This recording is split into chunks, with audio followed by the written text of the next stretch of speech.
Muito obrigado. Muito obrigado. Bom, boa noite a todos vocês. Muito obrigado pelo convite, o Gianfranco e todos os outros. Giancarlo, desculpe. E estou muito contente porque esse é o 15º ano desses eventos. Foi aberto em 13 de setembro de 2003, o primeiro Café Filosófico, do qual eu fui curador. Foi um módulo que tratou de muitas questões sobre o pensamento, então acho que é uma história de grande sucesso. Durante 15 anos, a CPFL Cultura está mobilizando toda essa quantidade grande de pessoas que vêm aqui e que também acompanham à distância ou por outras formas pelas quais se reproduz e se transmite o conhecimento. Acho que é um grande êxito, uma grande história de êxito. Eu fico contente de ter participado dela. A convite do professor José Alves, eu vou tratar de um dos filósofos do século XX, que teve muita importância, que é Sartre. Quando a gente pensa na filosofia, é bom levar em conta que os filósofos mais valorizados ou menos valorizados, por vezes, revezam suas posições. Quer dizer, quem era considerado um grande pensador um tempo atrás, talvez hoje já não o seja, e vice-versa. Nós conseguimos manter com uma estatura elevada, por muito tempo, alguns grandes nomes. Então, Sócrates, Platão, Aristóteles na Antiguidade. Os medievais foram um pouco esquecidos e hoje estão sendo um tanto retomados. Da Renascença a gente não valoriza muito os grandes filósofos, mas vamos dizer, se formos fazer uma lista de menos que 10, né? Teríamos depois Descartes, Kant, Hegel, Nietzsche, um certo primado alemão. Para quem procura ser mais amplo, ter uma visão menos estreita, aos filósofos do século XVIII, os autores da enciclopédia, a Rousseau, a outros autores. Quando a gente chega ao século XX é um pouco complicado dizer quais são os filósofos hoje mais valorizados do século que passou. Podemos dizer talvez que teve muita importância a fenomenologia e o existencialismo. Na fenomenologia, isso quer dizer basicamente Edmund Husserl, um autor que não é tão conhecido fora da filosofia, mas que teve muita influência em outras áreas, como antropologia, psicanálise e outras que lidam com a interpretação basicamente com a interpretação das ações do mundo. A partir da fenomenologia, construiu seu existencialismo, onde se situa Sartre. O existencialismo foi muito importante, tanto cristão, que teve vários autores destacados, entre eles Gabriel Marcel, que tem um belíssimo livro intitulado Ser e Ter. A gente vê um contraste bom, que é muito bom para a gente discutir, sobretudo numa época de consumismo como a atual. E temos no existencialismo ateu a grande figura do Sartre. E, no entanto, de um tempo para cá, esses autores foram perdendo um pouco do destaque.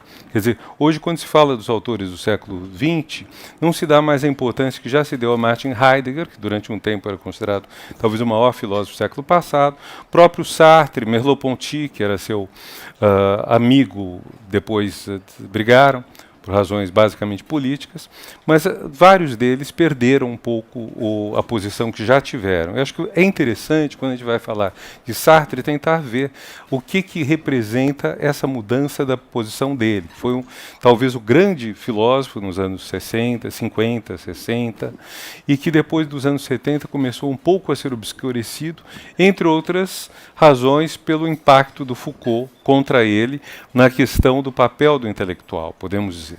Sartre tem uma coisa rara na filosofia moderna, mas eu vou ter que fazer um panorama muito rápido da história da filosofia para deixar isso claro.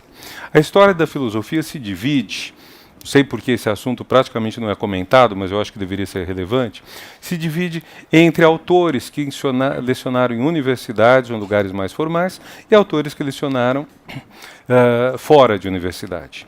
A bem da verdade, na universidade a filosofia aparece com a filosofia escolástica, no final da Idade Média, podemos dizer. Na Renascença ela sai da universidade e ela volta a entrar para a universidade com Kant e os alemães do final do século XVIII. O século XVIII é um século de debate entre professores universitários de filosofia e filósofos do mundo público, como os autores da enciclopédia ou o próprio Rousseau, que não gostava da enciclopédia, não gostava da razão, mas era um filósofo mais público até, mais ou menos talvez, porque ele gostava era da natureza. Então ele deambulava, ele passeava, ele caminhava. É um autor que andava muito.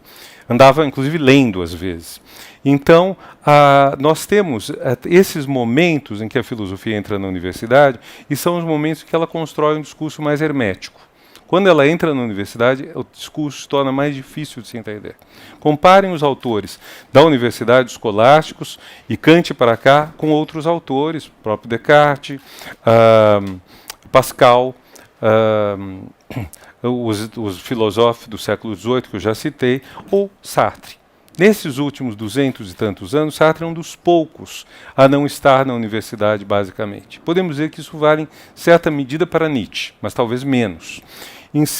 Numa medida muito pequena, isso valeria para Wittgenstein, mas Wittgenstein, se não foi professor universitário na sua carreira, ao longo de toda a sua carreira, ele gravitou sempre em torno de Cambridge.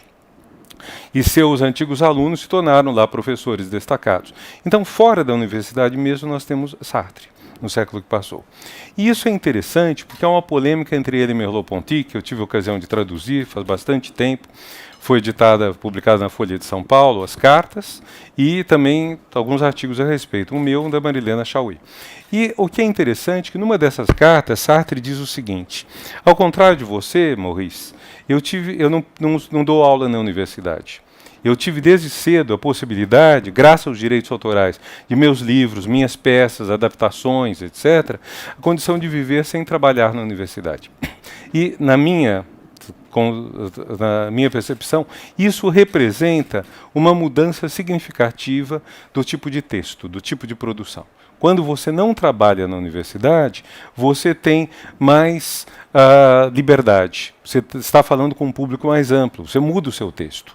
É claro que Sartre não tem passagens, aliás, Sartre tem passagens que não são fáceis. Por exemplo, quando ele discute o em si ou para si, isso não é fácil para quem não esteja familiarizado com a filosofia. Mas, por exemplo, na grande obra filosófica dele, escrita ainda na sua juventude, O Ser e o Nada, talvez seja a obra mais que a gente possa conceituar mais desligada de intervenções na discussão pública. Nessa grande obra, ele faz a análise do garçom de café, que é uma análise famosa. O garçom de café, o que ele faz? Ele representa um papel. Ele está servindo as coisas a vocês, e o garçom francês, sobretudo.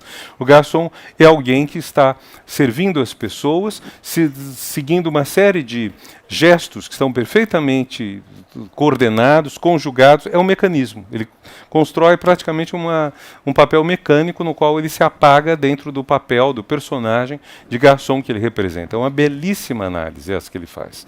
E o que o garçom faz, filosoficamente, qual é, entre aspas, o crime desse personagem? É que ele sacrifica quem ele é ou as ações que ele faria a um personagem. Ele apaga-se. Então, você tem uma discussão que vai introduzir o em si, o para si, todos os conceitos filosóficos mais duros, mas em cima de um personagem do cotidiano. E esse é um traço interessante do nosso filósofo, que o torna também mais legível do que vários outros, do que o próprio Heidegger, a quem ele deve bastante, do Husserl, a quem ele, Heidegger, devem bastante. E então, isso representa um tipo de texto um tanto diferente. Sartre é conhecido sobretudo pelo existencialismo, para resumir muito rapidamente, porque o nosso foco vai ser a discussão daí decorrente sobre ética e política, mas para resumir muito rapidamente, a ideia de que não existe uma essência humana. Ou, como diz Sartre, no ser humano, a existência precede a essência. Ou seja, nós não podemos dizer o que uma pessoa é. Nós não podemos falar qual é a essência do homem ou qual a essência de cada um de nós que aqui estamos. Não podemos dizer o que eu sou antes de cada um de nós ter completado sua trajetória na vida. Não sei se Sartre foi um pouco inspirado pela tragédia de Sófocles sobre Édipo, mas há uma passagem no final da tragédia que é muito significativa para entendermos a obra e para entendermos até a vida humana. Quando o Corifeu, o chefe do coro, diz: não se pode dizer que um homem foi feliz ou infeliz antes dele ter terminado sua vida. Porque vejam, Édipo era um homem que tinha todo o poder, Édipo foi um rei que conseguiu eliminar a esfinge, colocar ordem no seu reino, etc. E, no entanto, o destino o colheu e ele terminou a sua trajetória cego, cegado por si próprio, banido, desamparado, odiado, desprezado. Então, talvez, não estou dizendo que Sartre tenha tido isso na memória, mas faz pensar um pouco no que significa dizer algo de alguém. Isso só poderia dizer quando a vida dessa pessoa acabou. Quando então tudo que ela poderia promover de diferente, de novo, de mutável, as ações que expressam sua liberdade acabaram. E a liberdade é muito importante porque ela é exatamente o contrário da má-fé. Qual o problema do garçom? Qual o problema da moça que se enfeita super? Ou qual o problema dessas pessoas? É que elas estão sacrificando a liberdade delas a um papel. Quando você sacrifica um papel, acabou a liberdade, e a liberdade é algo que é extremamente importante. Acabou a liberdade em termos, porque você está fazendo isso por sua liberdade. Então, o que você não pode fazer, segundo Sartre, é você se refugiar através de alguma desculpa externa. Por exemplo, a desculpa nazista. Ordens são ordens. Obedecemos ordens, então não era culpa nossa, era do Führer, era de Hitler. Não dá, porque você teve a sua liberdade e você escolheu obedecer a isso. Aliás, um dado interessante, o que se sabe pelas pesquisas mais recentes, é que aqueles, dentre os oficiais, mesmo soldados do exército alemão, que se recusaram a cumprir missões de ódio, de massacre, etc., eles podem ter perdido promoções, mas não perderam a vida, nem geralmente a liberdade. De modo que a justificativa, eu tinha que obedecer, se não me matavam, era uma mentira, era uma grande mentira. Talvez a pessoa que tivesse tido eticamente uma resistência a obedecer a essas ordens, ela tenha perdido vantagens, mas não ganhou desvantagens. Mas enfim, então a questão que nós temos aí, estamos condenados à liberdade, mesmo quando agimos de uma forma que não é, se nós renunciamos à liberdade, nós estamos renunciando livremente. Livremente renunciamos à liberdade. Com isso, nós perdemos muito, evidentemente, porque perdemos aquilo que nos construiria como pessoas diferentes, autônomas, etc. Então, esse é um ponto importante, porque ele vai engatar na questão do engajamento. Engajar-se é um termo que ficou muito conhecido, graças ao Sartre em especial, e ao francês engagé, que pode s'engager, o verbo pronominal engajar-se, pode significar você se filiar a se associar a um clube, se associar a uma linha política, converter-se a uma religião, enfim, assumir algum tipo de pertencimento ou assumir algum tipo de ação na qual você vai jogar os seus valores, você vai jogar o seu empenho. Uma tradução usual no tempo em que Sartre vivia era falar em arte empenhada. Falava-se em arte engajada, muitos, entre os quais esse grande tradutor, que foi Sérgio Millier, traduziam como arte empenhada. Depois sumiu, ficou mais o termo inspirado diretamente do francês, a arte engajada. E aí é uma grande discussão que é bom esclarecer de cara. Muitas pessoas pensam que Sartre defendia o engajamento intelectual. Sim e não. Porque, na verdade, o que Sartre dizia é que nós estamos sempre engajados. Se nós dissermos, eu vou fazer uma arte pura, sem engajamento, sem política, sem nada, você está fazendo já uma opção que afeta a política, a sua visão do mundo, sua posição em relação às grandes questões do mundo. Se você decide, por exemplo, durante a Segunda Guerra, a ocupação nazista da França, você decide fazer arte pela arte, você está tomando uma posição de submissão à dominação nazista. Então, não há a escolha entre arte engajada e arte não engajada. Por ser um ser humano quem está fazendo isso, sempre ele está se engajando. E da mesma forma que o garçom substituir a sua liberdade por uma gestualidade previamente programada, representa um golpe dado na liberdade, também a suposta ideia de não engajar-se na obra que a pessoa faz representa também um engajamento, só que do outro lado, um engajamento contrário a isso. São alguns pontos importantes a colocar no início. Agora, é muito difícil falar de política para Sartre sem pensar no Partido Comunista Francês. O Partido Comunista Francês foi, de certa forma, um grande referencial para ele, geralmente como antagonista, às vezes como companheiro. Mas é muito importante o papel do Partido Comunista e é um papel que hoje é muito difícil de entender. Por exemplo, muitas pessoas estão acostumadas há um ritual que ocorre há algumas décadas nos Estados Unidos. Todo ano, o governo norte-americano divulga um relatório sobre os direitos humanos no mundo. E esse relatório é considerado razoavelmente objetivo, denuncia lugares em que ocorre pressão, existe uma pressão deles, por exemplo, em relação a países que têm a fama de estarem constantemente perseguindo os direitos humanos. E hoje, muita gente não sabe que 50 anos atrás era exatamente o contrário. Os Estados Unidos era um dos países que mais violavam direitos humanos no mundo. E não estou falando nem das guerras coloniais que eles fizeram, como no Vietnã. Estou falando no território deles. Há um fato curioso: Eleanor Roosevelt, a viúva do presidente Franklin Roosevelt, foi quem presidiu a Comissão das Nações Unidas que escreveu a Declaração Declaração Universal dos Direitos Humanos, que é hoje uma peça essencial de referência ética e política no mundo. Mas, embora ela presidisse essa declaração, um dos países que mais violava essa declaração eram os Estados Unidos, por conta do preconceito racial, sobretudo contra os negros. Os Estados Unidos demoraram um século entre a abolição e as revoltas dos anos 1960 para que os negros conseguissem liberdades civis maiores. O Brasil, mais de um século, ainda não conseguiu isso. O Brasil, o quê? 130 anos? Este ano justamente são 130 da abolição. Não conseguiu. Então, ou não quis. Então, de qualquer forma, os Estados Unidos eram um país, do ponto de vista dos direitos humanos, um país nefasto. Além do mais, tanto os Estados Unidos como França, Inglaterra, Portugal nem entrava na lista dos países democráticos, mas França, Inglaterra, Reino Unido, Estados Unidos eram considerados tais e conduziam guerras coloniais terríveis. A década de 1950 é uma década de guerras dos ingleses e dos franceses contra os povos na África e na Ásia que queriam as suas liberdades. E foram guerras extremamente cruéis, matando mais de milhões de pessoas. Quer dizer, então, nessa altura, o discurso que a gente lê hoje, em qualquer jornal que você abra, qualquer jornal desses nossos, ou mesmo num jornal mais sério, como o New York Times, qualquer coisa que você leia lá sobre direitos humanos, etc., vocês têm que lembrar que, até recentemente, esses países eram países extremamente cruéis e desrespeitosos nisso. Recentemente eu li um livro de um norte-americano sobre o Camboja, contando todo o horror que tem no Camboja, corrupção, repressão, etc. E é impressionante, o livro até é bem escrito, não deve ser mentiroso, talvez, mas não faz nenhuma menção à invasão norte-americana do Camboja, que foi que destruiu aquele país. Aquele país foi destruído por causa dos americanos.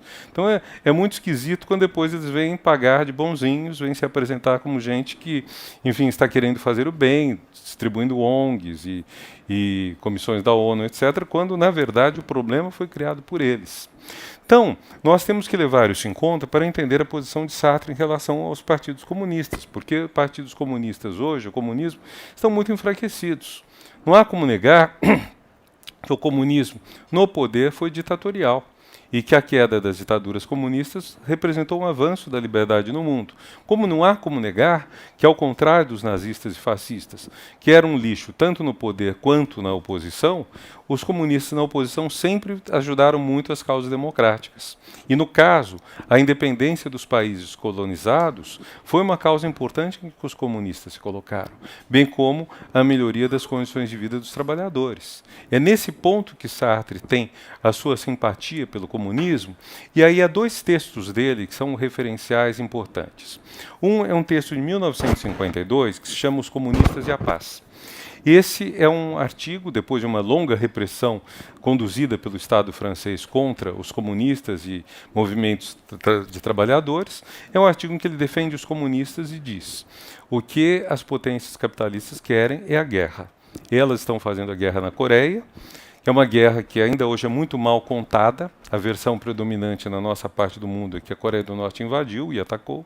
Parece que isso não é exatamente correto, mas não é muito contado. Mas, de qualquer forma, o Sartre defende a causa da paz, que era uma causa que os comunistas defendiam muito, o que significava a recusa das guerras coloniais, antes de mais nada. E defende as causas de trabalhadores e diz que o comunismo tem todos os seus problemas. Não é democrático internamente, mas nós não podemos fazer que Billancourt perca as esperanças. Billancourt é um subúrbio de Paris, um município, onde ficava a fábrica da Renault. Então, significaria o equivalente ao ABC no Brasil. Quer dizer, grande indústria, grande número de trabalhadores, pessoas que estão fazendo um trabalho importante para... enfim, que fazem o trabalho, né? Pessoas que trabalham e que têm suas esperanças numa vida mais justa que o socialismo lhes oferece, lhes propõe. Então, você ficar denunciando o comunismo o tempo todo representaria, no entender de Sartre, tirar a esperança que as pessoas ainda podem ter no mundo mais justo. E é nesse ponto que ele rompe tanto com Merleau-Ponty quanto com Albert Camus, que os dois se recusam a ser tolerantes com o mundo soviético, denunciam os campos de concentração que havia na União Soviética e nos países que dependiam dela, subordinados a ela. E então há um conflito forte entre Sartre e eles, e é um conflito praticamente trágico. Lembrando que tragédia a gente pode entender no sentido de Hegel. Tragédia não é simplesmente uma história triste, a máscara com a boca chorando, ao contrário da comédia, que é a máscara com a boca rindo. Mas tragédia é a situação em que você tem dois lados opostos, ambos tendo razão. E você não consegue fazer uma síntese entre os dois lados. Hegel, que é fã do universal, ele considera que quando você fica na particularidade, você não chega à solução das questões, que se dá quando você sintetiza os polos opostos, tese e antítese. Aqui a síntese não existe. Não havendo síntese, os dois lados estando certos, você não conseguindo dizer, você está certo nisso, nisso e nisso, você está certo em tais outros pontos, e vamos fazer a síntese, não sendo isso possível, a situação é trágica. E a ruptura de Sartre com os dois autores, um dos maiores escritores da França na época, Albert Camus, um grande filósofo, ainda que hoje um tanto esquecido, Merleau-Ponty, a ruptura de Sartre com eles tem esse elemento trágico, não apenas pela tristeza que isso proporciona no grupo em que eles viviam, como também pelo fato de você não conseguir uma síntese, não conseguir chegar a um ponto em que seja possível você ter um discurso completo, porque ou você defenderá os trabalhadores, os povos colonizados, e irá então para o lado soviético, que é o país a linha política que apoia esses povos que estão com toda a justiça, lutando pela sua liberdade e independência, ou então, e aí você terá que aceitar os campos de concentração ou calar a respeito deles, ou você denuncia a opressão stalinista na Europa Oriental e nos demais países tomados por eles, e aí você vai acabar ficando do lado do colonizador que massacra africanos e asiáticos. Então, isso é profundamente trágico e acho que deveria também nos levar, acho que eu bati aqui, deveria também nos levar a uma discussão sobre o que é trágico hoje, quais são as sínteses que nós não conseguimos fazer e, por isso, quais são as vezes em que discutimos uns com outros e até brigamos, rompemos amizade, tendo os dois razão e desrazão nas suas particularidades. Bom, esse é o livro de 52. O que acontece em 56 Bom, 52 é logo seguido em 53 pela morte de Stalin, o degelo, que é o termo que um escritor russo vai cunhar para essa época em que vai haver o fim do que havia de particularmente odioso no stalinismo, e em 56 essa abertura culmina com a Revolução da Hungria, manifestações na Polônia e depois uma revolução na Hungria que quer ter um país democrático, quer ser um país democrático, quer acabar com a ditadura comunista, que não quer dizer necessariamente acabar com o socialismo, não se sabe o que isso vai dar. Revolução bastante espontânea, segundo Hannah Arendt, é a única revolução talvez digna do nome no século XX, certo exagero da Arendt, mas vamos dizer, teria essa ideia de ser uma revolução espontânea. Quer dizer, não uma revolução que tem partido, tropa de guerrilha, exército rebelde, etc. Então, ela é selvagemente reprimida pelos soviéticos, que acabam com essa revolução, como acabarão 12 anos depois com a da Tchecoslováquia. E eu tenho para mim que se o comunismo desabou, foi porque ele não soube se renovar na Tchecoslováquia. A Primavera de Praga, em 1968, foi a última chance do comunismo conseguir aliar a forma econômica do socialismo com valores democráticos. Mas, de qualquer forma, 12 anos antes, quando tem a repressão à Hungria, Sartre não aguenta e escreve Fantasma de Stalin. São dois enormes artigos, cada um deles publicado na revista dele, Tempos Modernos, que tem o nome em homenagem ao filme de Chaplin, tempos modernos, e são 2 artigos que depois cada um vai formar praticamente um volume inteiro de livro, que é as obras. Sartre ia publicando gradualmente, com o nome de Situações, os artigos mais importantes que ele tinha. Crítica literária, situação política, colonização. Então, um deles vai ser Situações 5, outro Situações 7, nessa série de livros, e depois, muitas vezes são editados também com o título O Fantasma de Stalin, Comunista e a Paz. Eu acho que são 2 textos fabulosos no que diz respeito a nós compreendermos o papel, a posição dele sobre a política. E aí vai ser a condenação, o título já diz um pouco, desse fantasma que, apesar de morto, não consegue ser banido, porque ele mantém-se atuando na política comunista, e ele critica. Tem uma frase famosa: o regime comunista entendeu que todos os países deveriam ter as mesmas prioridades, ou seja, indústria pesada, basicamente metalurgia.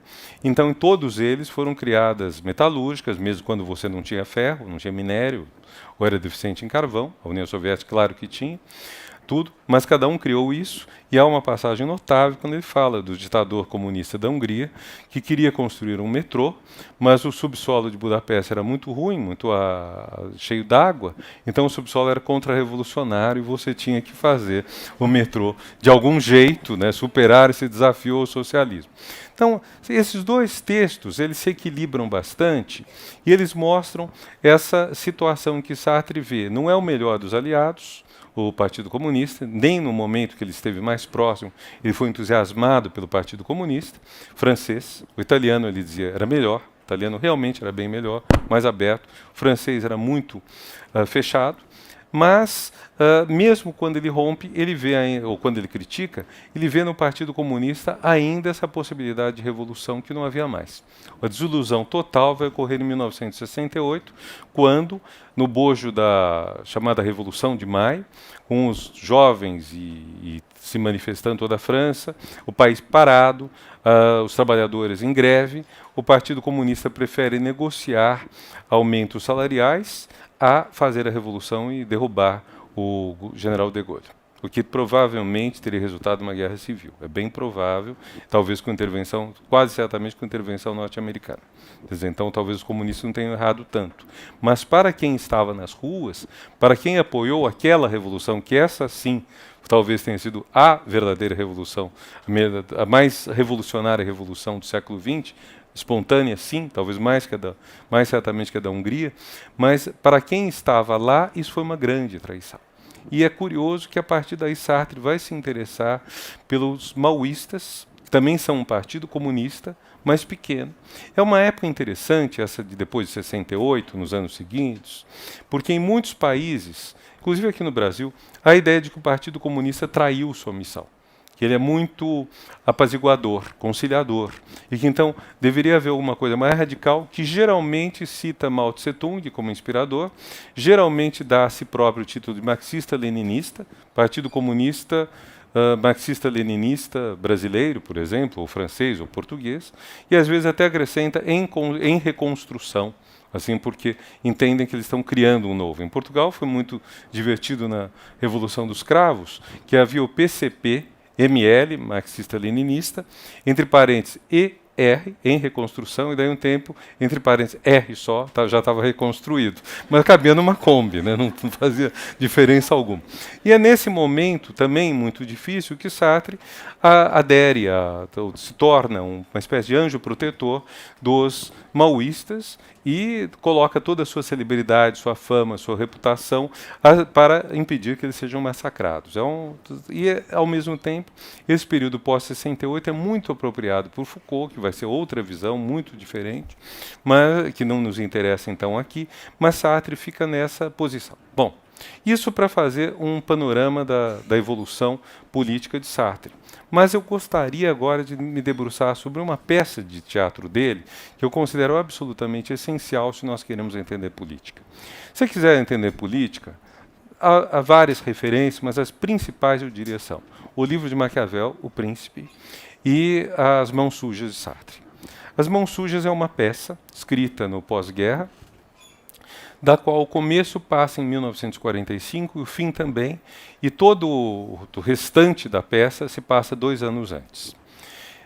Eu vou começar com o que passou 2 anos antes, vou começar pela cronologia. A partir do segundo quadro que compõe a peça, nós somos apresentados a uma situação que está ocorrendo num país da Europa Oriental chamado Ilíria, que é um país que não existe, mas é o nome que já teve uma região do que depois foi Iugoslávia, o nome que teve no período dos romanos, e essa Ilíria é governada por um regente, assim como a Hungria durante a guerra era governada por um regente, em nome dos príncipes Habsburgo que não tinham podido entrar, e esse regente era aliado dos nazistas. Só que em começo de 1943, quando se passa essa história que Sartre imagina, ficciona, quando se passa essa história, o regente está vendo que que o nazismo está perdendo a guerra e que as tropas soviéticas estão se aproximando do seu território. E dentro do Partido Proletário Comunista da Ilíria há duas posições opostas sobre o que fazer agora. Uma posição é a do grande líder do partido. Tem o nome alemão, Hederer. Aparentemente é um país que tem uma mescla de populações eslavas e alemãs. E Hederer considera que é hora de fazer uma aliança com o regente para que o regente traia os alemães, abandone os alemães e se alie aos soviéticos que estão invadindo seu país. Historicamente, isso de fato quase ocorreu na Hungria, cujo regente tentou trocar de alianças, e nessa ocasião os nazistas ocuparam, desarmaram as tropas do regente. Historicamente, há uma coisa parecida, mas o que Sartre está interessado não é no que ele vai fazer com essa história, não exatamente no que aconteceu.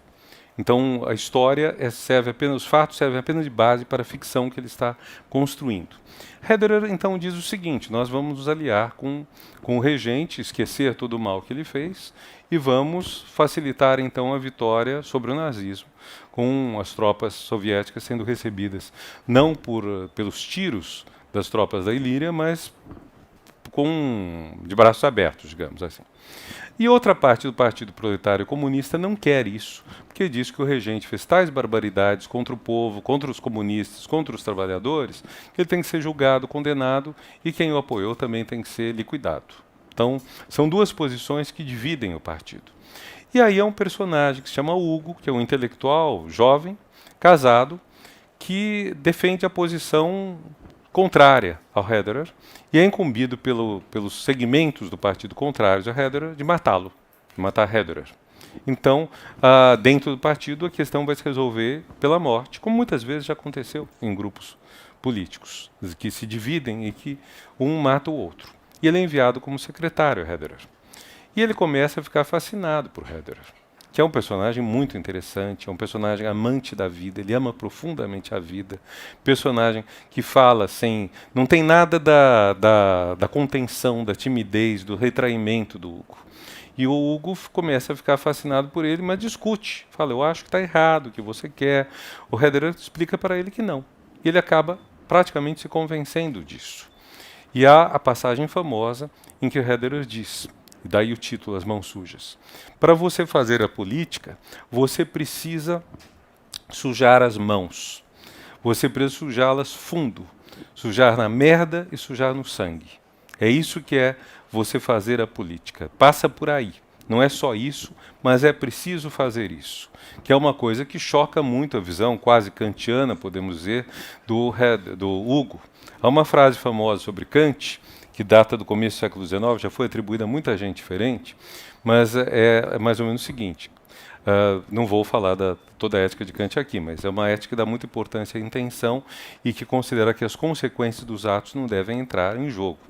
Então,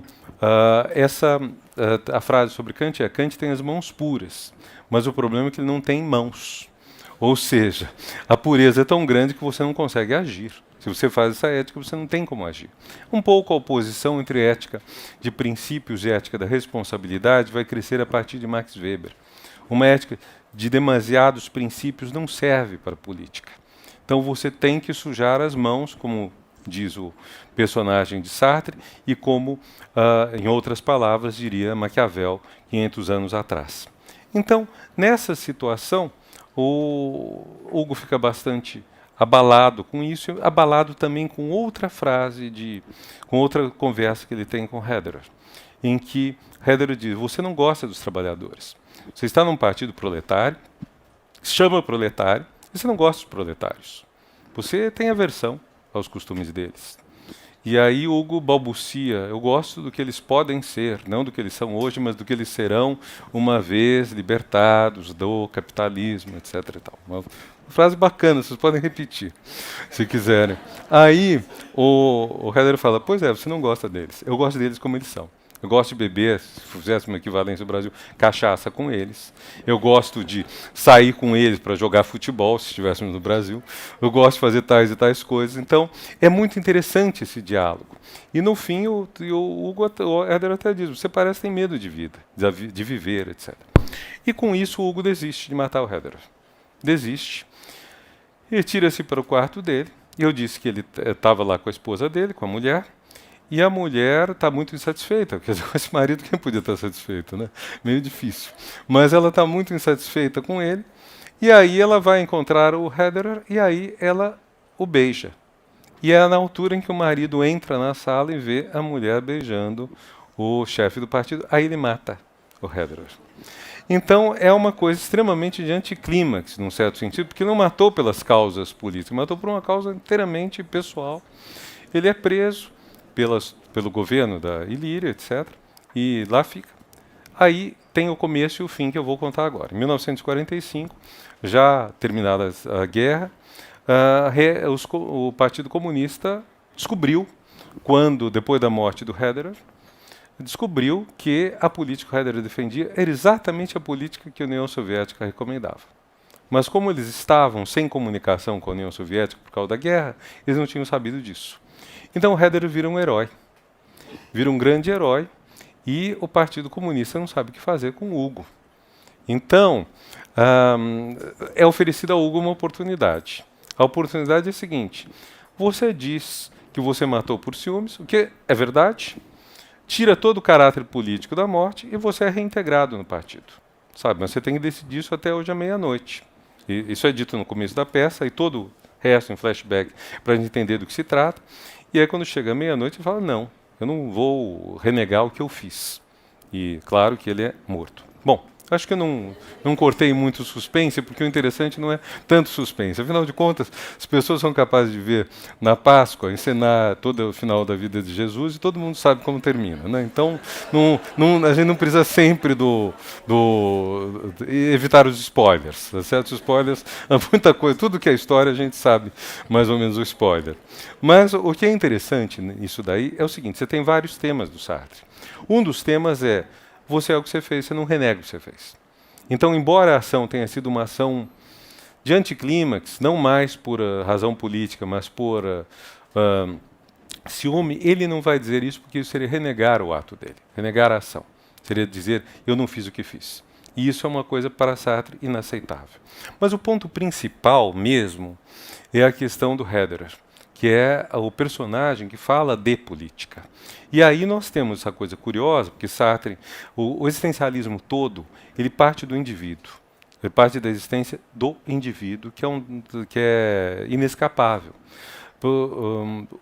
O Sartre queria muito associar o existencialismo ao marxismo, mas fazendo que o existencialismo desse todas as mediações, para não falarmos só em classes sociais, para não pensarmos no ser humano como um detalhe, para não pensarmos que o importante é o que você está fazendo objetivamente. Quer dizer, algo muito comum no comunismo, que era: subjetivamente você está defendendo, vamos dizer, o meio ambiente. Objetivamente você está desviando o foco da luta de classe, que é o principal. Então, objetivamente, você é um contra-revolucionário, nós temos que matar você. Sabe, o Zero Infinito, o grande livro do Arthur Koestler, trata muito disso. Personagem que subjetivamente estaria bem intencionado, mas que objetivamente estaria fazendo mal à causa de uma sociedade melhor. Então, para Sartre, o elemento do existencialismo aí é o, mal comparando, mas acho que talvez bem comparando, é o que vai depois na Tchecoslováquia, durante a Primavera de Praga, em 1968, ser chamado o socialismo com rosto humano. É isso que seria, quer dizer, é o socialismo existencial. Socialismo existencialista poderia ter se dito, talvez. Então, para Sartre, esse ponto é muito importante. Mas o que é muito importante, por isso que eu disse, e nós vamos mais ou menos terminar por aqui para abrir as perguntas de vocês, é por isso que o Herder é um personagem importante, porque ele ensina como você lida com a política. A política tem sempre um grande inimigo. Espero que seja a última vez que eu faço isso. Mas a política tem sempre um grande inimigo, que é a moral. Quer dizer, por melhor que seja a moral não dá conta da política. Talvez seja bom aqui fazer um pouco de alusão ao Max Weber. Max Weber ficou muito conhecido no Brasil na presidência de Fernando Henrique Cardoso, que citava a todo respeito as duas conferências de Weber em 1919, vai fazer um século no ano que vem, que tratavam da ética do cientista e da ética do político. Só que Fernando Henrique não falava cientista e político, falava indivíduo privado e político. E aí não é mais Weber, não tem mais nada a ver com Weber, adiós. Sabe? Não... Mas o que é a ética do cientista? O compromisso com a verdade. O que é a ética do político? O compromisso com as consequências dos atos. Um político não pode simplesmente dizer o tempo todo a verdade. Ele precisa ter as consequências dos atos em mente, porque dependendo do que ele disser, pode ser catastrófico. Então, se alguém de vocês viu ou está vendo a série Designated Survivor da Netflix, levantem a mão para ver se é só você ou se tem mais alguém. Tem, acho que chega a 2 dígitos, né?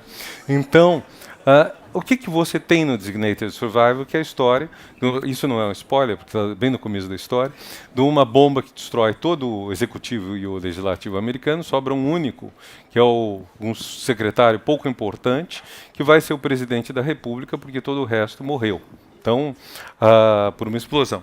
E ele é justamente um homem ético. E ele vai procurar o tempo todo fazer política com ética, recusando a mentira, mesmo quando ela parece muito necessária. É belíssima, inspiradora, interessante, e ao mesmo tempo, para quem estuda política, é um perigo. Porque é o perigo de você embarcar na ilusão de que possa ser feita política sem algum tipo de sujeira.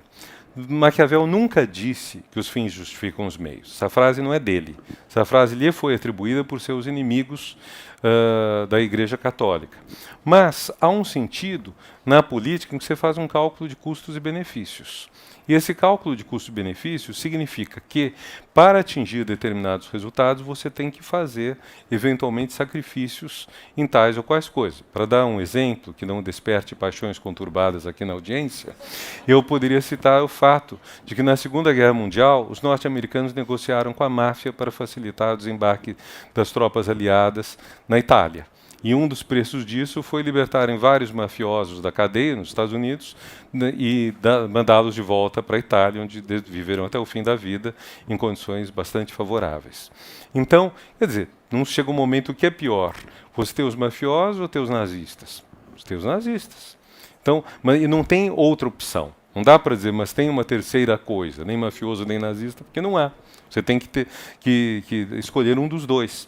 Então, isso na política é muito importante. O ponto onde eu discordo radicalmente do Fernando Henrique é o seguinte: Fernando Henrique diz que essa é a posição do político e que o homem privado segue os valores éticos. Eu penso que o homem privado segue os valores como se fosse um político. Nós estamos provavelmente avaliando o tempo todo vantagens e desvantagens que as nossas ações vão nos trazer. Eu não creio não acredito que as pessoas cometam um assassinato por facilidade só porque ele vai lhes trazer uma vantagem. Mas há muitas ações em que as pessoas escolhem uma atitude que não é totalmente ética, simplesmente porque ela é mais vantajosa. Para dar um exemplo muito comum no mundo jornalístico, quando um jornalista tem que assinar uma matéria, fazer uma matéria que contraria seus princípios e contraria eventualmente a própria verdade, e faz isso porque, enfim, tem uma família, tem filhos pequenos, tem contas, etc. Então, isso é o mesmo cálculo do político. Acho importante frisar isso, porque quando nós falamos do político, estamos falando dele, que é alguém com quem nada temos a ver. É uma raça que veio de Marte e dominou o Palácio do Planalto, os 3 poderes, etc., mas nós não temos nada a ver com esses marcianos esquisitos. E, na verdade, eles são nossos, não? Eles são muito parecidos conosco. Talvez em escala sejam muito diferentes, mas nós estamos constantemente fazendo essas avaliações. Que é o ponto que talvez também eu discorde um pouco de Sartre, porque ao falar da política, ele não coloca essa atitude frequente na espécie humana como um todo, que é você avaliar vantagens e desvantagens em função disso, a ética ser um valor sim, mas não ser o valor decisivo, o valor sempre, tanto que Weber não contraponha, eu defendo Weber contra essas interpretações, sobretudo Fernando Henrique, porque o que há de interessante no Weber é que é o cientista só que tem esse compromisso e é com um valor ético específico, que é a verdade, não é nem o bem. É a verdade. É um compromisso que tem aqueles que são cientistas, em qualquer área que seja, inclusive nas humanas, com a verdade e não sacrificarem a verdade a seus preconceitos, o que também não é fácil. Vocês veem no cenário conturbado do Brasil quanta gente deforma os fatos com os quais lida para fazer passar uma imagem que já está na sua ideologia. Isso temos de todos os lados, não é um lado apenas que faz isso. Então, nesse sentido, o cientista ele se compromete apenas com a verdade e já é um compromisso muito grande. Isso não quer dizer sequer que ele seja comprometido com o bem. Pode surgir uma grande peça, o caso Oppenheimer, que fala da bomba atômica feita nos Estados Unidos por vários cientistas, entre eles o Robert Oppenheimer, que depois se torna um militante contra o uso dela, chocado pelo massacre feito em Nagasaki e Hiroshima, no término da Segunda Guerra Mundial. Mas mesmo aí a discussão política é dura. Quer dizer, uma coisa é você ser contra, outra coisa é você calcular quantas pessoas, civis na grande maioria, o que é um horror, morreram em Hiroshima e Nagasaki, versus quantas pessoas morreriam no caso de uma invasão terrestre do Japão, que demorasse meses matando multidões, não só de soldados dos dois lados, mas de civis japoneses. Então, essas são as questões difíceis. Essas são, e aí eu falo em meu nome, pessoalmente, as grandes questões éticas. As grandes questões éticas não são essas fáceis, às quais respondemos com mentira. Sabe, dizendo, queremos abolir a corrupção no país, mas queremos também que a nossa corporação ganhe horrores. Queremos que ela ganhe uma comissão do que seja devolvido ao Estado brasileiro. Então, isso não é exatamente ética. Então, é melhor ter questões éticas duras colocadas na mesa para que a gente as discuta. Eu acho que essa peça coloca muito bem e coloca bem essa ambiguidade que vai ser uma marca de Sartre por décadas e décadas, que é como você se situa em relação a um partido dos trabalhadores, o verdadeiro partido que reúne trabalhadores. Apesar de haver na França um partido socialista, o Partido Socialista sujou as mãos nas guerras coloniais e sujou a mão. Se todo mundo suja as mãos, por que aquele que está lutando pela liberdade não vai sujar também as mãos? Por que só pode sujar as mãos quem está lutando pela sujeira? Que é o caso do próprio Partido Socialista francês. Ou para concluir com uma frase do Stendhal no Vermelho e Negro. Há um momento em que o personagem o protagonista, Julien Sorel, está lendo e a filha do Marquês, para quem ele trabalha, Mathilde Delamole, pergunta no que o senhor está tão concentrado, o que é o seu assunto. Ele diz para ela, o que deve fazer o homem que quer mudar o mundo? O que deve fazer o homem que quer melhorar o mundo? Os revolucionários da Itália não deveriam ter saqueado todos os cofres do governo e distribuído para os homens mais podres, porque assim esses os apoiariam contra a restauração do antigo regime? Danton fez bem em roubar? Ou ele deveria ter roubado mais, muito mais, para promover, para que a revolução não recuasse? Danton é um grande herói da Revolução Francesa. Então, essas questões são as questões que surgem quando você discute as mãos sujas. E são questões difíceis, são questões importantes da gente colocar para a gente entender o que é a política. E agora eu espero ter despertado algumas paixões, talvez divergentes entre si. Então, nós vamos partir agora para a parte de vocês, que é o debate. Então, muito obrigado pela atenção e mandem suas questões.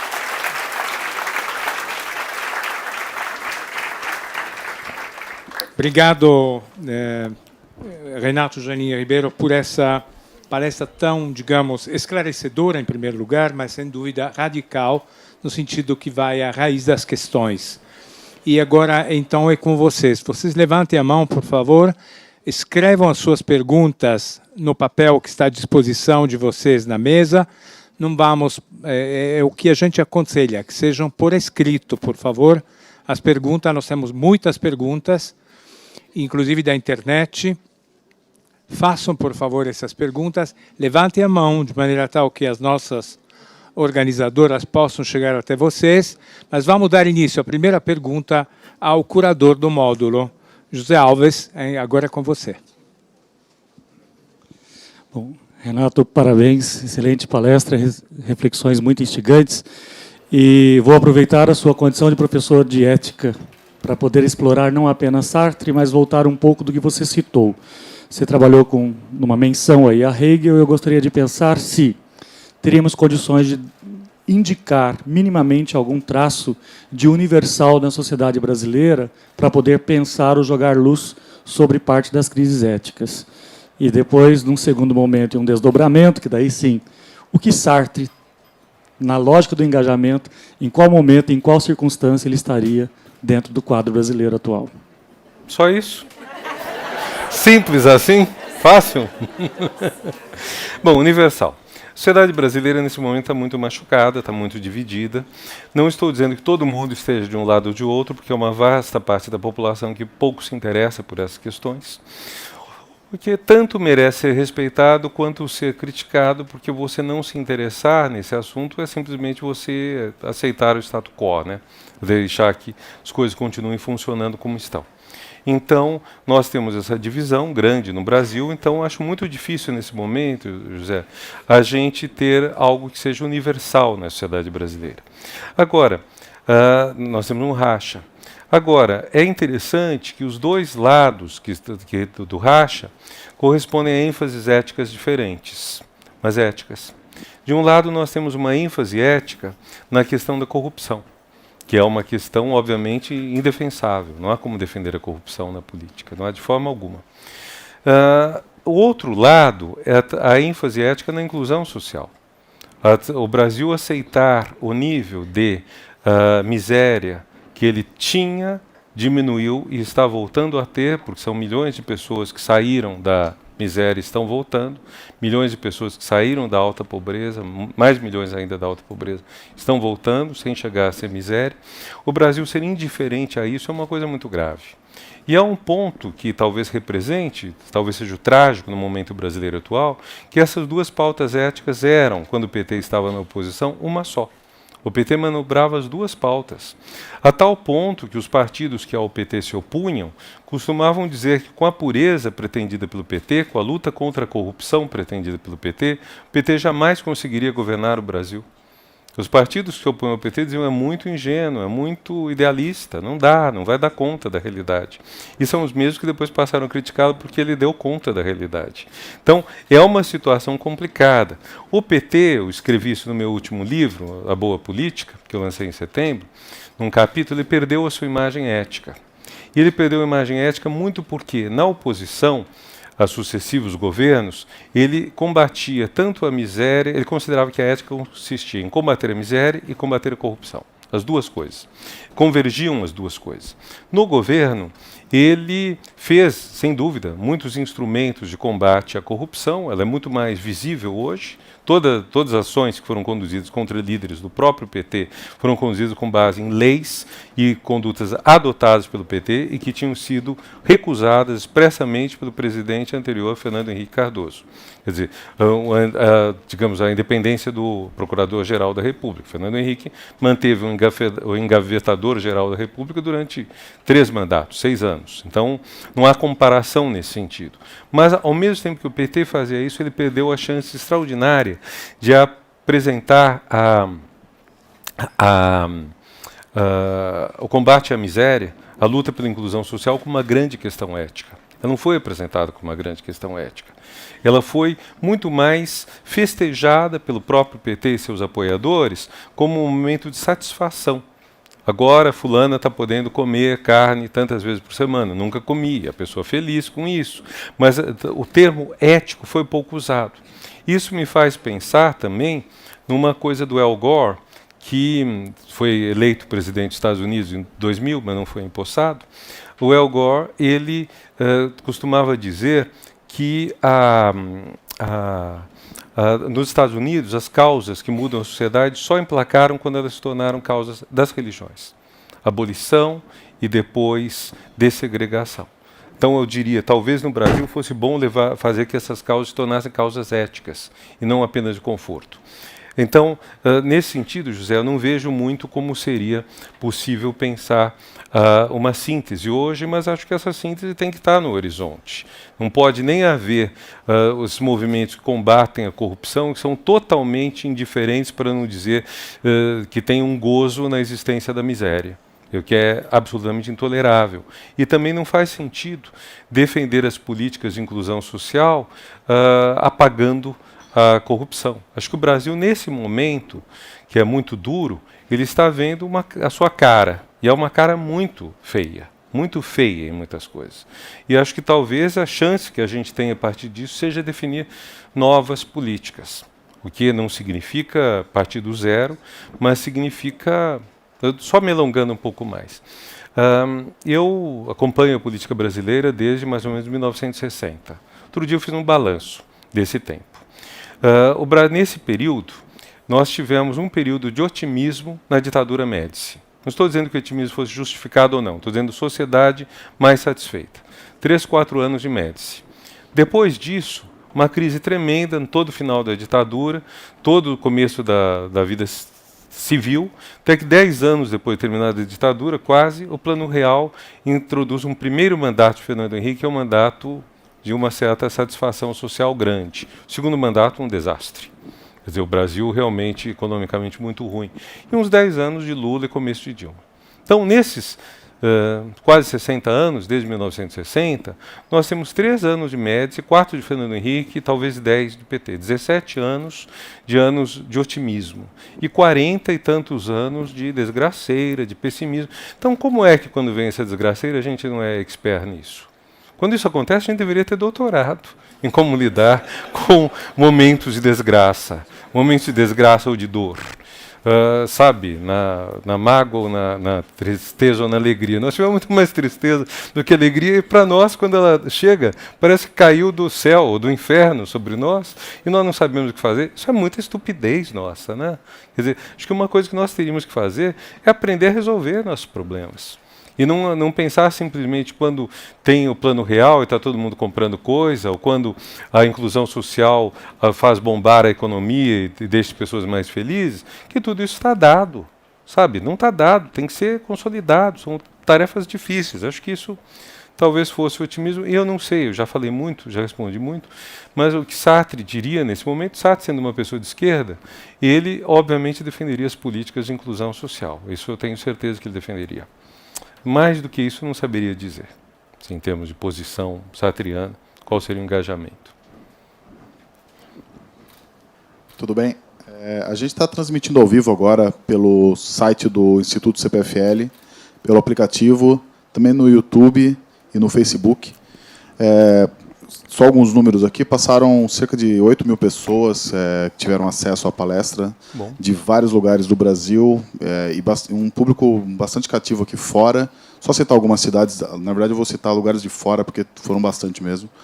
Buenos Aires, Itália, Japão, Eslovênia, Antuérpia e em Nampula, Moçambique, nos acompanham ao vivo agora. E algumas salas de aula pelo Brasil também, o pessoal da UFSCar está acompanhando. E a pergunta que veio uma pergunta também de uma sala do Instituto de Psicologia e Desenvolvimento Humano de Londrina. E é a seguinte pergunta, sobre o desaparecimento de Sartre do cenário filosófico e acadêmico, sociologia, psicologia, etc. Não está, de alguma forma, vinculado com o desaparecimento de uma leitura marxista da realidade? E só complementando com uma outra pergunta, que tem a ver também, da Eudóxia, ele pede se você poderia falar um pouco sobre o fato de Sartre aceitar o comunismo quando seus princípios filosóficos partem do conceito de indivíduo, não de sociedade. Bom, vou começar pela segunda pergunta, que é mais precisa.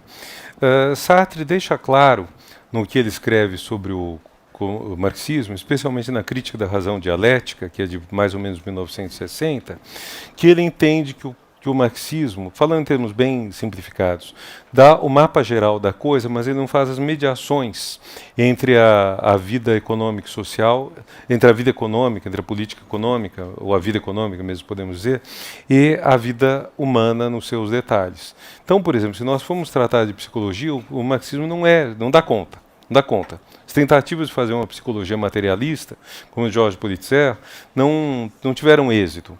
Então, nesses pontos é que o existencialismo vai se introduzir. Então, não é que haja simplesmente uma contradição, como pergunta Eudócia, mas é que existe uma complementaridade, mesmo que tensa. E essa complementaridade levaria, então, a fazermos uso do existencialismo como o ponto desse ponto no qual cada um de nós encontra seu lugar dentro do que ele chama a filosofia de nossa época. Ele diz a filosofia inarredável, inarredável de nossa época é o marxismo. É o marxismo que faz a leitura geral do mundo em que estamos. Então, mas o existencialismo, como várias ciências humanas, pode fazer essas pontes ou mediações entre essa visão macro e o micro em que cada um de nós vive, em que a sociedade opera. Quanto à questão do desaparecimento de Sartre e do marxismo terem sido um mesmo movimento, eu não concordo. Porque, em primeiro lugar, Sartre é bastante diferente do marxismo. Justamente ele é um existencialista que admira o marxismo, mas que jamais vai aceitar plenamente o que o comunismo faz, distinguindo também um pouco o marxismo, filosofia, pensamento, comunismo, partido, prática, ação prática. E, além disso, o período em que Sartre começa a perder sua importância, esse período logo depois de maio de 68, em que a aposta sartriana no Partido Comunista revigorado deu errado, e em que Foucault começa a ascender, a ter um destaque muito grande e representa um modelo diferente de intelectual. Quer dizer, talvez eu possa fazer alusão a um grupo do qual Foucault participou, bem como um pensador que é meu amigo, que eu admiro muito, um dos grandes pensadores atuais sobre a política e a estética, que é Jacques Rancière. Eles fizeram parte do grupo de informação Prisões, no começo dos anos... começo dos anos 70. Qual era a ideia? Em vez de intelectuais falarem a verdade sobre a cadeia, sobre a prisão, vamos dar palavra aos presos. Algumas pessoas no Brasil chamam de prisioneiros. É preso a palavra correta. Então vamos dar a palavra aos presos e vamos que eles próprios falem. Não temos que nós fazer um discurso sobre eles. Que é um pouco a recusa do porta-voz. Quer dizer, a ideia de que o intelectual não deve ser o porta-voz de quem não tem fala. Não que Sartre tenha querido ser esse porta-voz. Seria uma leitura errada de Sartre dizer isso. Mas Foucault e, vamos dizer, o surgimento de uma nova percepção de estudo, valorizou muito essa ideia do porta-voz, do intelectual que não é porta-voz e das múltiplas vozes que devem tomar a cena pública. Então, você tem que ter a voz do grupo tal, homossexual, do grupo dos negros, a voz de cada grupo discriminado, e não deve haver porta-vozes no sentido de pessoas que entendem melhor. É o que recentemente chama mansplaination, por exemplo, uma das versões disso. Mansplaination, do inglês, né? Tem uma foto belíssima da Taylor Swift, que está falando uma coisa em 2011, e aí aqui, o marido lá da Kim Kardashian, que eu nunca lembro o nome dele, mas o marido da Kim Kardashian, que vive brigando com ela e zoando essa moça, ele se apodera do microfone e começa a falar por ela o que seria dela. Né? Isso é mansplaination, um homem explicando o que a mulher quis dizer, mas não teria conseguido dizer. Então, com a valorização disso tudo, a visão das lutas sociais como lutas que convergem foi muito prejudicada em favor de uma ideia de que cada luta é autônoma. Nós estamos vendo isso hoje no Brasil. O tema que fazia a convergência disso tudo era o tema do combate à pobreza. Hoje, o que nós temos, o tema do combate à pobreza foi embora, acabou, a pobreza está sendo restaurada. E no lugar disso, os movimentos de mulheres, movimentos de negros estão funcionando, estão indo até bem. Você não pode dizer que estão indo mal. Quer dizer, você olha, a mídia cobre com simpatia o que é movimento minoritário, identitário, cobre com muita antipatia o que é movimento contra a pobreza. Vocês vejam a própria representação da Marielle Franco, post-mortem, né? Valoriza mais o lado dela, assim, mulher, o lado identitário, do que o lado social da ação dela. Então, nesse sentido, bom, e quanto ao comunismo, ele desaba com o marxismo, ele desaba mesmo com o comunismo. Embora se possa dizer que o marxismo, como pensamento, estava estagnado há muito tempo. Na verdade, o que eu diria em resposta a essa pergunta é o seguinte: Sartre foi um dos que tentaram salvar o marxismo do comunismo. Ou seja, fazer que o marxismo tomasse um certo vigor, o que só seria possível você, entre outras coisas, você relendo Marx sem medo de apontar onde ele errou, o que é meio raro entre os marxistas. E segundo ponto, tentando fazer o difícil casamento entre o socialismo, modo de produção econômica, e a democracia, que não é fácil, mas também capitalismo e democracia não é fácil. Então, qualquer um é difícil, né? Então, acho que já está bom de resposta, pelo menos de tamanho da resposta. Não sei se é de qualidade, mas de quantidade já tem bastante. Uma pergunta que chegou aqui do público, da Thalita Carvalho. De novo aqui. E a pergunta é a seguinte: se não se engajar não é uma opção, como você analisa, apoiado em Sartre, esse engajamento atual baseado na superficialidade das redes sociais e nas notícias falsas? Quem é a Thalita? Pode levantar a mão para eu ver? Onde está? Oi, Thalita. São talvez sentidos um pouco diferentes da palavra engajar. Engajar-se é uma palavra que pode ter um sentido amplo, de filiar-se, de tomar parte de alguma coisa, em inglês enroll, to enroll. Então, por exemplo, na medida em que eu entro no Facebook, eu estou me engajando nele, num certo sentido. Sartre está pensando no engajamento de valores, um engajamento que diz respeito a grandes questões sociais ou grandes questões da vida em relação às quais não há como ficar neutro, porque não lutar contra a opressão é ser conivente com a opressão, para simplificar. Então, eu não acho que seja a mesma coisa. Quer dizer, acho que talvez o Sartre respondesse a você, talvez mais sucintamente até, o seguinte, que se você tiver, se você está na superficialidade, você fez uma escolha de estar na superficialidade e, portanto, de manter o status quo, que exigiria que fosse para além da superficialidade. Seria uma possível resposta dele. E talvez ele dissesse, qualquer vida de aparências é como a do garçom de café. Ou seja, é uma maneira de você não fazer contato. Um psicanalista talvez dissesse não entrar em análise. Um existencialista talvez dissesse alguma coisa de não assumir sua própria existência na sua fragilidade e tudo mais. Talvez fosse isso daí o caminho da resposta. A pergunta agora é da internet, do Diego Rodrigues. E ele pergunta se, a partir do pressuposto de engajamento político, como poderemos tratar de liberdade? Por exemplo, se eu sou direita ou esquerda, a percepção de liberdade não será diferente? Mas a palavra liberdade tem significados muito, muito diferentes ao longo da história. Basicamente, a gente pode dizer o seguinte: existe uma ficção na qual muita gente crê, que é o chamado livre-arbítrio. Livre-arbítrio suporia que uma pessoa tem duas coisas entre as quais escolher, sem haver, e escolhe soberanamente entre uma ou outra. O exemplo mais caricato disso é quando se fala em opção sexual, quando não é uma coisa geralmente que as pessoas escolhem, é uma coisa que acontece dentro delas. Ou seja, eu não conheço ninguém que tenha sentado à mesa, apesar dos prós e contras, de uma vida homossexual, de uma vida heterossexual, e concluído qual ele acha mais adequado. Está no desejo da pessoa. Agora, a liberdade que a pessoa tem numa situação dessa é de assumir o que está, enfim, de certa forma, na sua libido quase biológica, assumir isso ou lutar contra isso. Aí você tem uma liberdade, aí você tem a dimensão propriamente humana. Mas o tema do livre-arbítrio muita gente crê nele, crê que as pessoas não são conduzidas. Nós somos muito conduzidos. E nós provavelmente vamos descobrir nas próximas décadas, dependendo de como continuem as pesquisas das neurociências, talvez que coisas que nós pensamos ser nossas opções, talvez estejam já geneticamente, ou se não inteiramente programadas, pelo menos orientadas numa direção ou noutra, o que não impedirá, de qualquer forma, que haja maneiras que haja uma liberdade em relação a isso. Mas a palavra liberdade tem significados muito diferentes ao longo da filosofia. Eu apenas peguei a mais usual, liberdade, livre-arbítrio, e ao mesmo tempo a mais errada.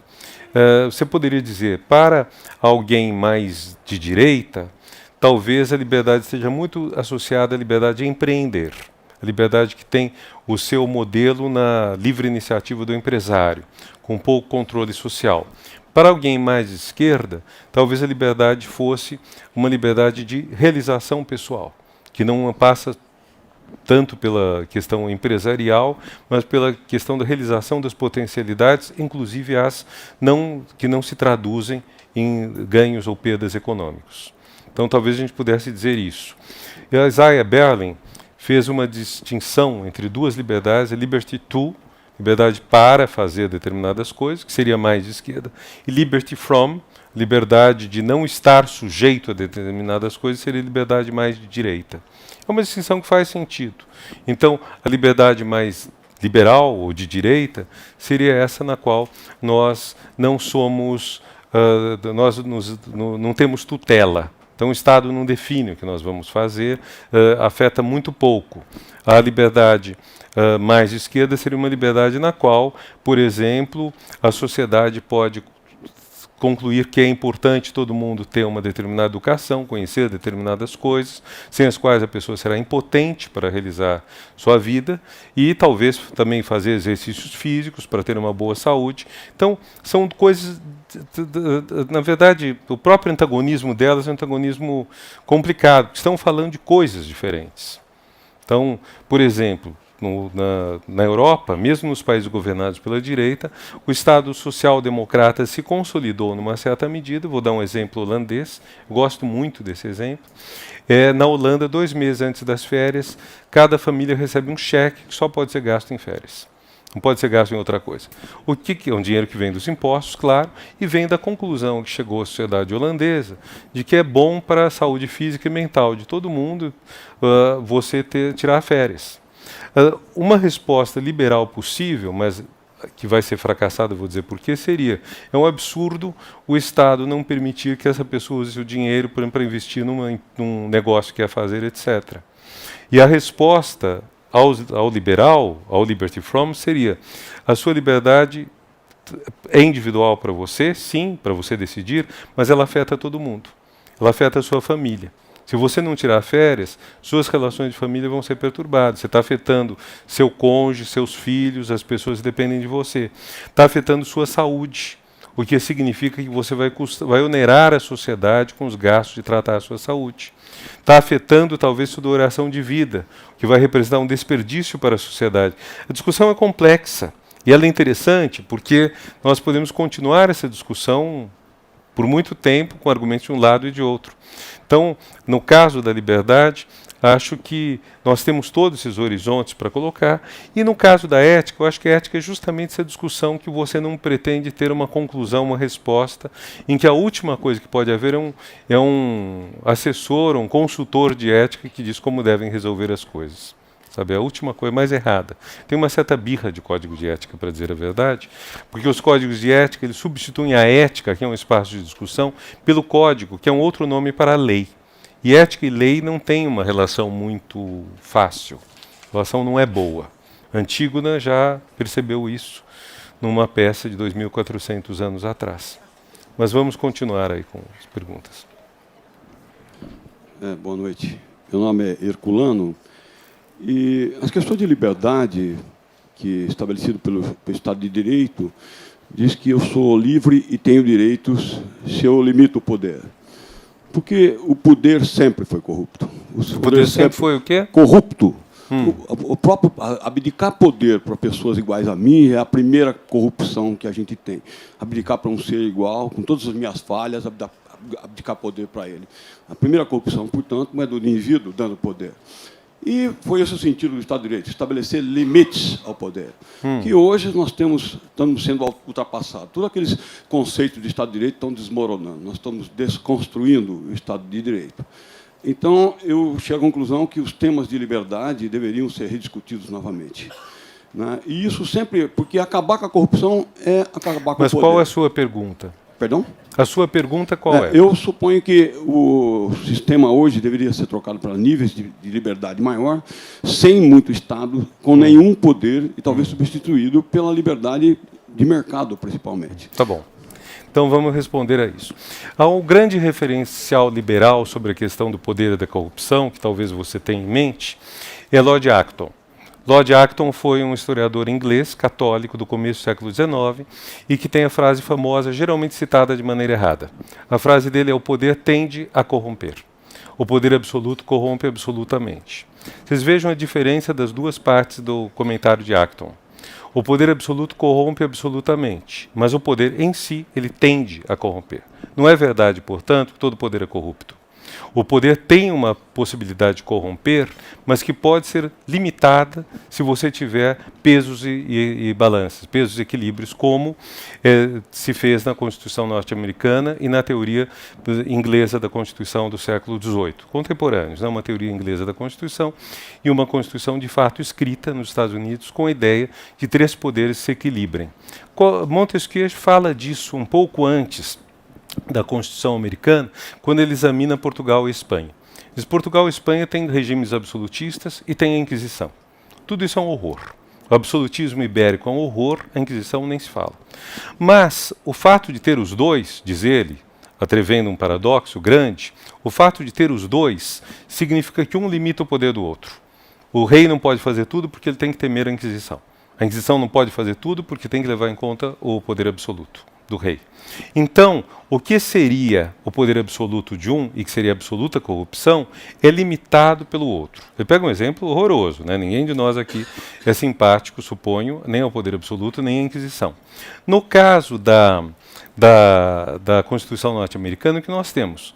Temos 3 poderes, o executivo, legislativo e judiciário, na qual a Constituição se inspirou-se, a nossa e a de muitos países da América Latina. De modo geral, a América Latina é presidencialista, a Europa é parlamentarista, de modo geral. E, no caso da Constituição norte-americana, a ideia é que cada poder evita que o outro caminhe demasiado no seu fortalecimento próprio. Hoje, no Brasil, nós estamos vendo uma situação bastante complicada, porque desde a reeleição da presidente Dilma, nós tivemos um enfraquecimento do poder executivo muito grande, com ela e com o sucessor dela, que ambos se tornaram muito impopulares. Esse enfraquecimento do executivo veio junto com o fortalecimento do legislativo, especialmente com Eduardo Cunha, que foi muito forte para fazer coisas ruins, aprovar leis e emendas constitucionais muito negativas, e foi totalmente incapaz de aprovar uma única medida legal ou constitucional que fosse boa. Espantoso, espantosa essa capacidade, o que levou também ao enfraquecimento do legislativo e ao decorrente fortalecimento do judiciário. Então nós podemos ver isso quase como uma novela que nós estamos passando. Então, o que acontece? Os poderes se desequilibraram fortemente. Na verdade, na sociedade brasileira, o legislativo tem uma tradição de ser um poder muito fraco. Fraco, não estou falando em termos de força, fraco eticamente. O poder legislativo ele precisa ser regulado pelo poder executivo. É o poder executivo que bota ordem no legislativo. Se não for isso, o legislativo descamba para o interesse mais pessoal, como nós estamos vendo hoje. Então, o nosso sistema é meio difícil. Mas não é correto dizer que todo poder é corrupto, toda pessoa que está no poder é corrupta, porque é falso, não há dados disso. Você tem governantes e governos e poderes que não são nada corruptos. Agora, o ponto importante do pensamento liberal nisso tudo é a ideia da contraposição. A ideia do equilíbrio que um poder faça em relação ao outro. Você não pode ter, então, a concentração do poder numa única mão, como, por exemplo, como nas ditaduras. Comunistas, direita, o que sejam. Você tem concentração do poder numa única mão, isso não dá. Bom, vamos à próxima.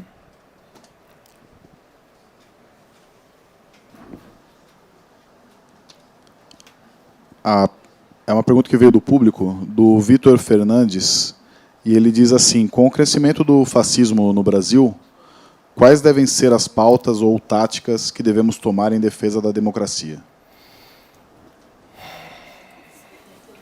Bom, são questões fáceis, né? O bom é que todas elas são muito fáceis, né? A gente resolve facilmente. Bom, nós, evidentemente, acho que tem que distinguir claramente o que é fascismo e o que é direita. Não se pode dizer que a direita seja fascista, que a direita esgote o fascismo. O fascismo está na extrema-direita, sim, mas há uma diferença grande que é bem colocada por Bobbio, quando Bobbio diz: a direita e a esquerda têm em comum que defendem a liberdade. A esquerda tem um adicional em relação à esquerda, que ela defende, além da liberdade, a igualdade.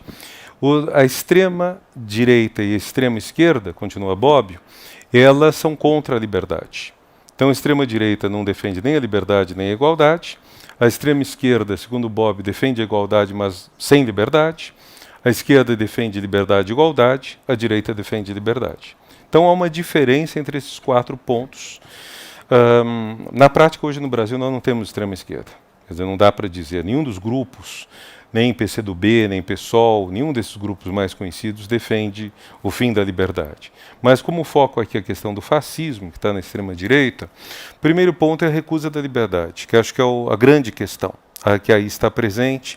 E nesses anos nós tivemos um problema sério, que foi o fato de que, para derrubar a presidente Dilma, uma parte da direita que seria democrática, nomeadamente o candidato derrotado nas eleições de 2014, Aécio Neves, aceitou subordinar-se à extrema-direita. E isso trouxe Eduardo Cunha e outros, o que acabou, alguns movimentos das ruas, e isso acabou trazendo um preço muito caro, que o próprio Aécio está pagando, porque ele jamais vai ser presidente do Brasil, acabou o sonho dele. Então, e ele seria facilmente eleito este ano, se o governo do PT tivesse continuado, a eleição de alguém do PSDB esse ano seria trivial e esmagadora. Então, o que nós temos aí é que nós tivemos uma perda da capacidade de diálogo da sociedade brasileira. Seria importante tentar restaurar essa capacidade de diálogo. Muito difícil. Mas eu estive na França um tempo atrás e tive uma experiência muito boa, pessoal, que eu vou contar para vocês. Eu conheci um sobrinho do general de Gaulle, Laurent de Gaulle, é um escritor, que publicou um livro sobre a fé cristã do general de Gaulle. Laurent, que deve ter uns seus 50 anos, ele não conheceu pessoalmente o tio, porque a tia, Yvonne de Gaulle, não deixava as crianças com menos de 7 anos e meio visitarem o marido dela, entrarem no palácio. E quando o tio morreu, um ano e pouco depois de renunciar, ele não foi autorizado a ir nos funerais da família, na pequena cidade de Colombey, onde morava de Gaulle. Então ele conheceu de Gaulle, ele teve que construir um conhecimento de de Gaulle a partir de tudo que ele leu sobre e fez esse livro, que é um livro importante, sobre a fé cristã, porque ele fez esse livro sem partir de declarações de fé do general, mas partindo de experiências, de ações, etc. E quando o livro saiu, ele foi muito atacado, e aí nós chegamos ao nosso ponto. Muito atacado por aqueles que defendiam que a Argélia tivesse continuado francesa, por aqueles que viam em de Gaulle alguém que, enfim, por uma extrema-direita, que na França é muito pequena, mas que existe, e tem seus 2, 3% de simpatizantes. Aí o que ele fez? Ele marcou um encontro com as pessoas e recebeu-as uma por uma. Ouviu o que cada uma tinha a dizer. E depois, ele disse, elas se sentiram aliviadas terem dito tudo para um sobrinho do general, e pronto. Então, como nós podemos fazer alguma coisa assim? É essa a questão que eu devolvo. Sabe, como nós podemos restabelecer alguma forma de diálogo que permita,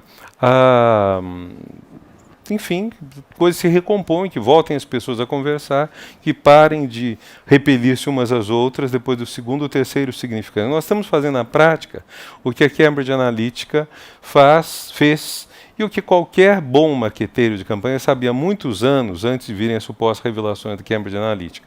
Para quem não sabe, uma empresa criada usando o nome da universidade daquela cidade inglesa, e que pegou os dados do Facebook, fez uma coleta gigantesca de dados, e pegando o que cada um de vocês, cada um de nós curte, desenhou perfis. Então, quem curte mais, digamos, vegetarianos, tendem mais a votar em Hillary ou em Trump. E entrando muito mais no detalhe. E a partir disso, mesmo que a pessoa não falasse de política no seu Face, você podia desenhar um perfil e dizer, essa pessoa que não fala de política é um potencial eleitor do Trump. Essa pessoa você bombardeia com mensagens pró-Trump. Se essa pessoa é um potencial eleitor da Hillary, você bombardeia com mensagens mentirosas, fake news em estado puro, para essa pessoa se afastar da Hillary. Por exemplo, você diz que Hillary é contra os negros, é contra os asiáticos. Então você tem asiáticos que têm uma leve simpatia, ou mesmo uma simpatia por Hillary, você bombardeia-os com mensagens de um suposto ódio de Hillary aos asiáticos, o que faria as pessoas deixarem de votar nela. Em alguns casos você ganha voto para o Trump, em outros casos, que foi quem eles apoiaram, em outros casos você tira votos de Hillary. Então isso é um perfil que é desenhado das pessoas e que a gente está desenhando. Volta e meia a gente desenha isso. Você entra no Facebook, vê uma pessoa comentando uma coisa, já deduz disso uma série de consequências sobre o que ela pensa, que podem não ser reais. Quer dizer, isso é o que na justiça americana chama profiling, fazer um perfil. Quer dizer, você persegue, quer dizer, você tem um assalto, você pega o primeiro negro que você estiver na rua. Você está pegando a pessoa não porque tem elemento suspeito, mas porque ele é negro. Você fez um perfil de que negros são classes perigosas, classes laboriosas, classes perigosas, para pegar o tema do século XIX. Então, seria um pouco isso. Quer dizer, a gente teria que restabelecer pontes de diálogo. Sem isso vai ser muito difícil. E acho que também nós temos que ter coragem de ver que os problemas brasileiros não são os que cada um dos lados da discussão aponta, mas são mais complexos e mais amplos. Quer dizer, não dá para assumir um único discurso. O problema é apenas isso, é apenas a corrupção, ou apenas isso ou aquilo. Acho que teríamos que também nós trabalhar um pouco melhor o que o Brasil tem que fazer. Porque o fato de nós não termos construído sequer uma autonomia, uma capacidade nossa de enfrentar os problemas, é muito grave. Quer dizer, mas isso eu já falei, não vou me repetir agora. Vamos à próxima pergunta, então. Também veio do público da Érica, voltando um pouco à futurologia aqui. A pergunta, sei que você não é vidente, mas como você vê o Brasil nos próximos 20 anos? Resolveremos nossas divergências sem confronto direto? Quem é Érica? Onde está a Érica? Oi. Bom, de fato é uma pergunta muito difícil. O que eu posso dizer é o seguinte. Nos últimos 500 anos, nós tivemos um avanço constante no rumo de sociedades mais livres, o primeiro Estado de Direito, depois Estado Democrático de Direito, estados em que o poder era mais concentrado em poucas mãos, depois em que se ampliou o número de mãos que faziam parte, que tomavam parte no poder. Então nós temos um caminho de crescente democratização no mundo nos últimos 500 anos. Esse vetor, essa linha de diretriz, ela se manteve, mas com enormes parênteses, em que tudo isso foi suspenso por muito tempo. Segundo o período, vamos dizer, dos fascismos, dos totalitarismos, se vocês quiserem, que cobriu boa parte dos meados, bem antes e depois de metade do século XX, foi um período assim, tanto com o comunismo, quanto com o fascismo, quanto com o nazismo. Nós tivemos um período de grande retrocesso em termos de liberdades. E, no entanto, depois voltou a caminhar a liberdade, e mais forte do que antes. Quer dizer, a liberdade... veja a palavra democracia. A palavra democracia ela é usada até mais ou menos 1940, muitas vezes de maneira pejorativa. O presidente Getúlio Vargas, ele faz um discurso, logo depois da queda da França, no poder dos alemães, da queda de Paris, um discurso dizendo que a era das democracias está vencida. 1940 está dizendo isso. Muitos falam mal da democracia, só a formação das Nações Unidas como nome da coalizão de aliados contra o nazismo e o fascismo é que tornou a democracia uma palavra que hoje as pessoas não têm mais coragem de vituperar, de desdenhar, de ofender.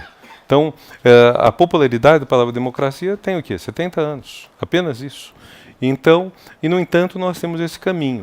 Então, que nós vamos superar, quanto espécie, esse momento difícil, não apenas brasileiro, mas mundial, porque há que lembrar de Trump, há que lembrar o Brexit, há que lembrar muitas outras coisas que andaram ocorrendo, mas nós vamos superar isso, não sabemos, porém, quando.